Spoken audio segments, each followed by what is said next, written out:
Floyd, when you think about the fighters who are fighting now, can you give me your 1, 2, 3, 4, and 5 when it comes to the lightweight? Who you would put where? As of right now, the two guys, the biggest puncher, I feel at the 135 would probably be Gervonta Tank Davis. But the most skillful fighter at 135 will be hands down Shakur Stevenson. Everyone has seen the headlines and the viral clips of Floyd Mayweather showing up in boxing gyms, shaking hands and smiling for the cameras.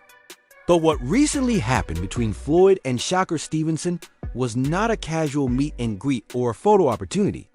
It was a direct, unsolicited intervention that may have completely altered the mindset going into the upcoming super fight against Teofimo Lopez. When you hear a guy say he might not just stop you, but he might make you quit in the fight. Make me quit is crazy. Like, I don't got no quit in me, but it's cool. He's supposed to feel that way. Like, he's supposed to say the things that he's saying.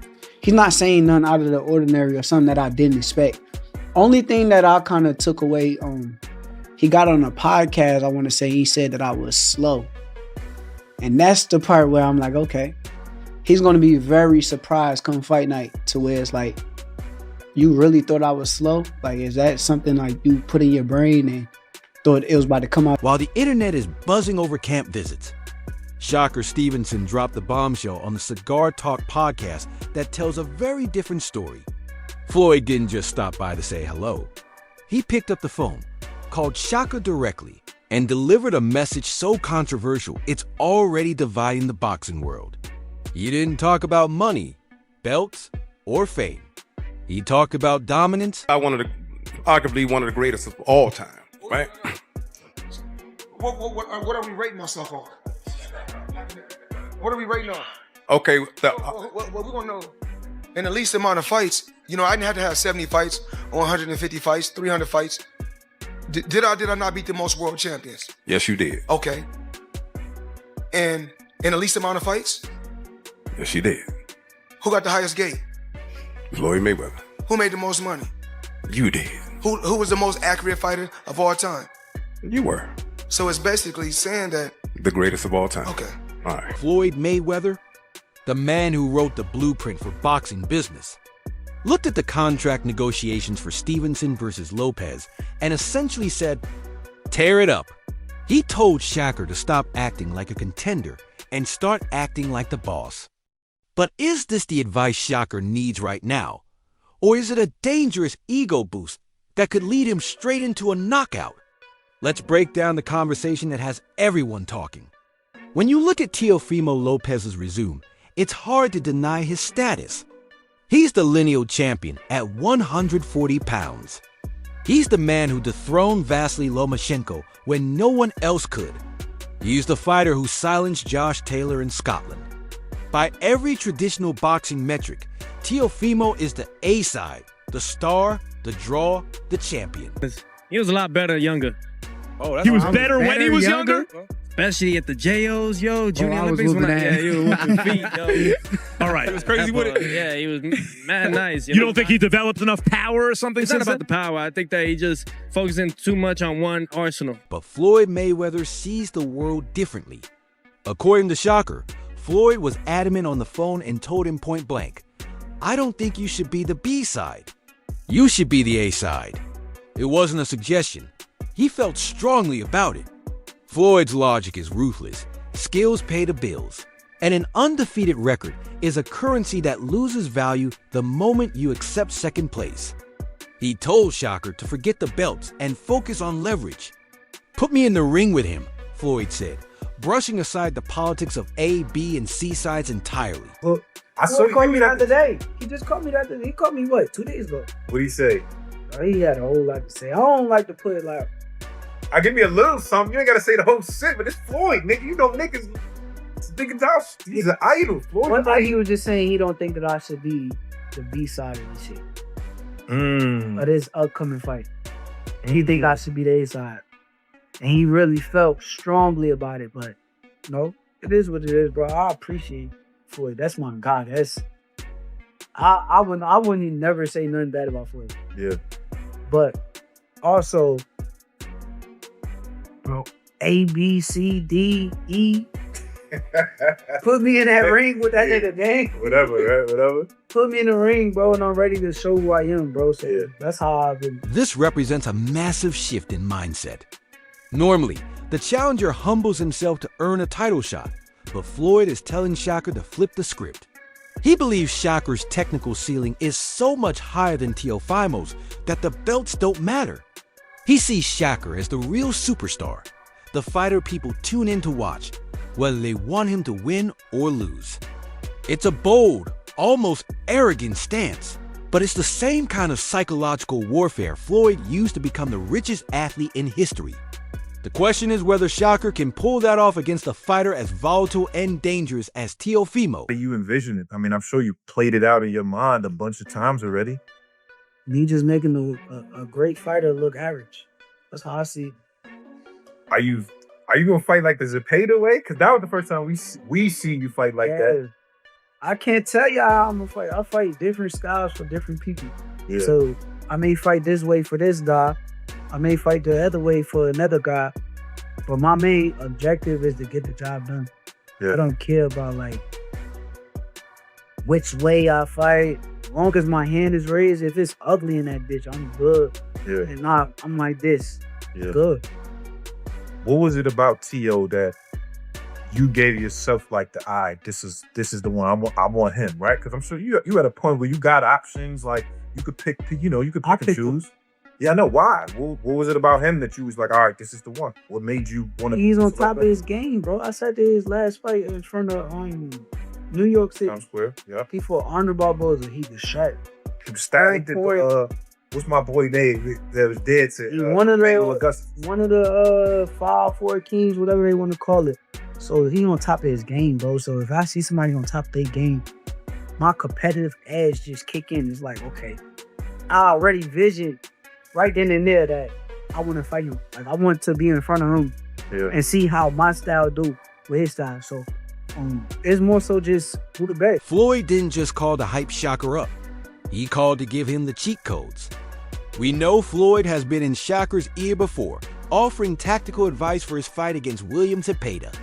Now he's applying that same hit and don't get hit philosophy to the Teofimo puzzle. Teofimo Lopez is explosive, a dynamic and athletic puncher who thrives in chaos. When he beat Lomachenko, he did it by being bigger, faster, and refusing to let Loma find a rhythm. But Floyd knows chaos has a weakness: discipline. The advice reportedly focuses on Shakur staying in his matrix, using that frustrating, elusive defense to make Teofimo swing at air until desperation sets in. It's not going to be an easy damn fight for Shakur Stevenson. Nope, it ain't going to be an easy fight. Nope.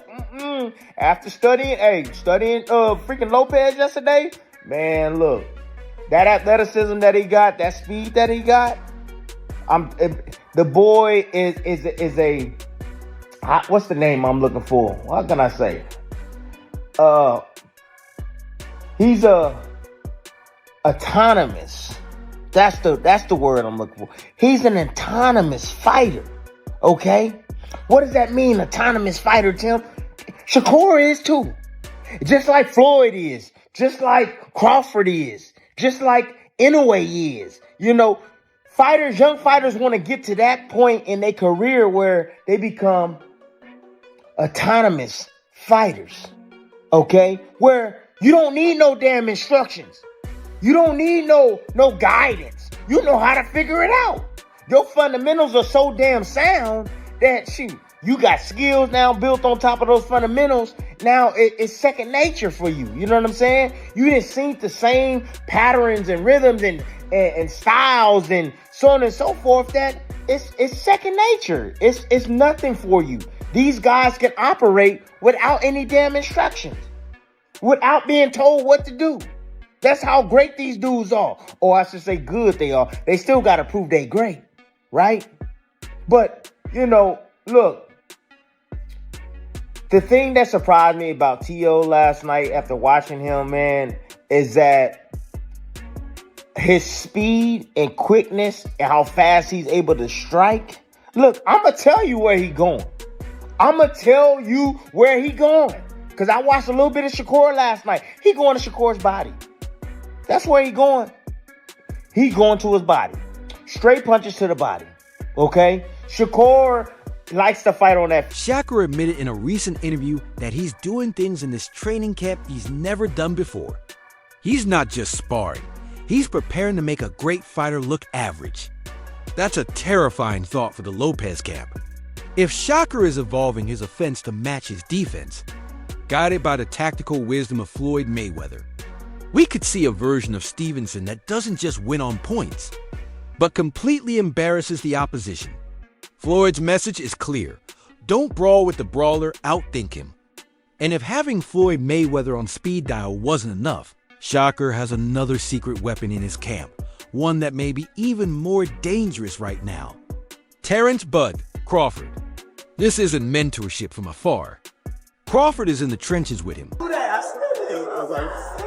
But Saul them kept saying, "Oh, them keep boxing, keep boxing." Does anybody know where Bo is? Is he in the locker room? I was thinking like I'm on a hospital. How he is. I was inside. I forgot to ask you. I forgot to ask. But I was hoping. Where is it? We've seen the footage of them training side by side in Colorado. Crawford isn't just a cheerleader. He plays the role of a big brother, correcting Shakur's footwork, sharpening his ring IQ, and instilling a level of meanness Shakur sometimes lacks. Crawford has even gone on record saying there's no way Teofimo beats Shakur, and that isn't promotional fluff. It comes from years of seeing what Shakur is made of behind closed doors. But their relationship isn't all serious business. It's built on a hilarious hyper-competitive rivalry that says a lot about their mindsets. Shakur recently joked that Crawford is the biggest cheater he's ever met, whether it's ping pong, basketball, or spades. Shakur says Bud will do anything to win, fouling on the court, manipulating the cards, and refusing to lose at anything. Process as like each round is like going by. My thoughts was coming out. Ask anybody who was sitting next to me. I'm sitting there screaming the whole fight. Kill him with the jab. Kill him with the jab. He can't stop the jab. I swear to God, he can't stop it. Bud, you ain't got to bang with him right now. You bang when you want to bang. Like the whole fight, I'm into it. Like the whole crowd looking at me like I'm crazy. But nah, I want my brother to hear me. Even with his corner, like I'm talking to his corner. I wanted them to know that Canelo was trying to hit him on top of the head. So one of his coaches, Coach Red, my family, I'm telling him like, yo, Red. He trying to hit Bud on top of the head. So you'll see Red go tell Bud like, yo, he trying to hit you on top of the head. So just little things like I was locked in. Like for me, it's like shit. I'm fighting in that bitch. Like my brother going to war. While they laugh about it, this win at all cost mentality is exactly what Crawford is passing on to Shakur. It's that refusal to accept defeat, even in a card game, that shapes a champion. Crawford is teaching Shakur that being nice doesn't win belts. Being obsessed with winning does. You know, the other day he was just like, yo, there's no way that T.O. really could beat you. I mean, I know y'all are friends, right? Mentor, all of that, big bro, little bro. Is that something like Crawford looks at you and kind of sees stuff in himself, or like what you think it is? He just been around me for years, so he know. Same way I know with him, bro. Same way when he fight, I know for a fact he's gonna win. I'm willing to bet. Yo, anybody can walk up to me about Bud and be like, yo, you need to bet this. I'm taking every bet. You know I know. Every bet. I don't care because I know what he's built with and what's like within him, man. It's the same thing with me, bro. He know like who I am. I'm gonna do whatever it takes to get the job done. He know what I'm built with. He know how competitive I am. So, bro, that's just big bro. That's one of the few big brothers that I got on this planet. What is it about your relationship that make you so tight? Because like you said, you ain't really fucking with a lot of people. It's not a lot of people that you look in your corner and feel like that. I know he said that today. He kind of went on his Twitter binge today where he like old niggas hating on young people. Like he don't fuck with a lot of people. What is it that makes y'all kind of, have that synergy like that? Honestly, I just think that I came up under him, bro. Like I honestly owe that man a lot, if I'm being like real with you. When I came up from the amateur to the pros, Bud played a tremendous part on my transition. Like learning how to be a pro? Learning how to be a professional fighter, learning how to stay disciplined. Now, I drifted off at times. Yeah. Bud was a fighter who stayed disciplined throughout his entire career. Me, I done had my moments of, I went over here, came back, but then I had to wake up and realize, like, damn, look at this nigga, bro. This nigga's the best fighter on the fucking planet. Yeah. And how did he get here? How did he get here? He got here through hard work, dedication, and discipline, bro. All right. So, bro, I don't know, bro. I just want to be the best, bro. And I appreciate that dude. He kind of helped me get to this, where I'm at right now. And he passed. Despite the bravado and A-side talk, Shakur isn't naive. He knows exactly who he's facing. One of the most interesting parts of his recent interview was his refusal to underestimate Teofimo Lopez. He highlighted the Teofimo paradox. Teofimo can look weak against lower-level opponents, but he transforms into a monster under the brightest lights. Shakur specifically referenced the Lomachenko fight, recognizing that Teofimo rises for the big challenges. He's not preparing for the Teofimo who struggled against Sander Martin. He's preparing for the Teofimo who became a unified champion at 23. This level of self-awareness is crucial. If Shakur went into this fight believing Floyd's hype that he's untouchable, he could get caught. Instead, he's fully acknowledging the threat. Which Tio you gonna get, right? You gotta stop that shit, It's bro. true. We see different type of Tio, bro.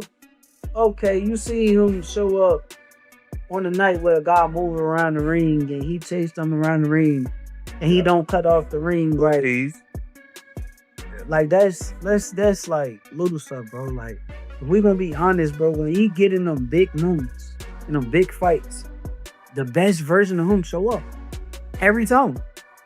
The big fights hit. Lomachenko, I would agree with But that. if he fighting against fighters that he already thinking like, okay, I could beat them, he probably not gonna train this thing. But with me, yeah, he know. He gotta come in. You gotta know that. At 1,000%. You gotta know that. So I'll look forward to seeing. He also discussed the complicated dynamics of the 140-pound division. His brother, Keshin Davis, is also chasing titles in this weight class. Shakur made it clear he plans to clear out the division, maybe grab a belt, but he won't stay long enough to face Keshan. He sees 140 as Keshan's future kingdom, while he targets 135 or even higher weight classes. This fight with Teofimo is a precision strike. Get in, beat the best, and move toward legendary status. There's a narrative that Shakur is finally entering his money era, especially with mega investors like Turki Alshik involved, but he shut that down immediately. In a moment of honesty, he reminded everyone he's already been rich and making millions. This isn't about buying a new car or a bigger house anymore. His focus has shifted entirely to legacy. He wants to be the fighter who takes the hardest fights when he didn't have to.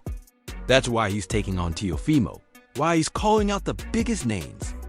He wants to prove the critics wrong, the ones who call his style boring or too safe, and build a resume that rivals Floyd's or Bud's. When it's all said and done, I done made so much money in this shit, bro. I ain't gonna lie, bro. Like, niggas be thinking, like, it's my public persona, bro. Like, I'm one of them niggas, bro. I try to put off as much as, like, I didn't. Because when you do that, they'll leave you alone. You're like, oh. Yeah. But it's like, when you show what you doing and what you got and all, that's when they kind of, you feel me? So it's like, I try to, but like, I can't hide that shit no more, bro. I ain't gonna lie. It is what it is. Bro, I done made so much money in boxing, bro. Alright, is this like Turkey era? Like, this is recently you felt like this? Before the Turk, like, no disrespect to Turk, man. My God. Yeah. Before that, I've been getting money. Like, if you added up what I done made throughout my career, niggas will be so surprised. They will be like, what the fuck? This nigga bing. Bro, it was a reason why, and this was the Tio thing, right? Mm-hmm. It was a reason why Tio was jealous all of these. Oh, you mean abuse? I remember he said the stuff like the black fighters is getting. I remember that. Who you think he was talking about, bro? Name That's one black. Top rank. Name one black fighter at that time that he was talking about besides me. Was Bud on Top Rank then? Yes. No, he wasn't. He was done. Did he just leave? Yes. Yeah, I got used the guy at Top Rank at that point then. He knew the nigga. They knew. Everybody knew, bro. I've been like making money, bro. Interestingly, he completely shut down the talk about Gervonta Tank Davis for years. That was the only fight people asked him about. Now he says he's moved on. He's tired of chasing a ghost and is focusing on Teofimo. Shakur is proving he doesn't need Tank to define his career. He's building his own empire, one belt at a time. He was talking about Tank. You know, that was when the you and Tank shit was an old big deal, whatever. And then it was like, you was kind of on it like, man, it gotta happen. It gotta happen. And I was like, I don't know if it's really gonna happen. And now I feel like you got to the point that you kind of over it. I don't feel the energy from you that you kind of like, whatever, it is what it is. I'll make my own path.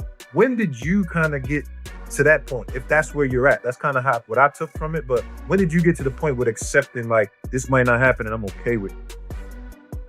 Bro, I can't even talk about it. Yeah. Like I can't really have a conversation with you about him because it's like there's nothing to talk about. Like there's nothing. What we talking about? Like you know, forget about. I'm gonna talk about you him. You know, everybody else knows. So what we talking about? I don't mean him per se though. I'm just saying is when did you let it go? The idea, because like I spoke to Benavidez. I interviewed Benavidez the other day, and y'all was kind of in the same situations where Canelo was his guy that he like, yo, this is the guy I'm gonna get to start him, and then but he came to the point he's like, yo, I just realized this guy ain't gonna fight me, and I moved on, and now you know. I let it go and my path was this. That's why I was like, did you ever have a let go moment? Like, forget about him. That's just when niggas start, bro. I don't be liking certain things, bro. Where it's like, I don't need nobody. I don't, bro. You been to my crib, nigga. Yeah. I don't need nobody in life, bro. I'm okay, bro. Yeah. Like, that's paid off. Yeah. You feel me? So it's like, what do I need somebody for? Why do somebody feel as though I need them? And that's where it's like, I'm just... So here's the board. Floyd Mayweather in his ear-demanding dominance. Terrence Crawford in the gym instilling a killer instinct. And Shakur Stevenson physically peaking and mentally locked in.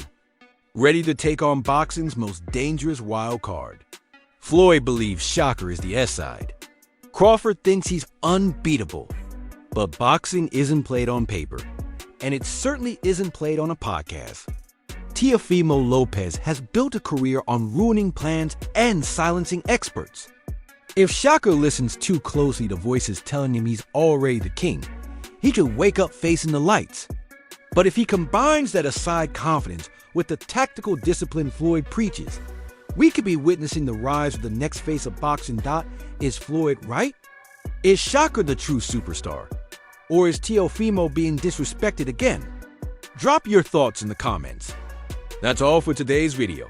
If you enjoyed it, leave a like, subscribe, and ring the bell so you never miss upcoming content. Share your thoughts below, stay tuned, and we'll see you in the next video.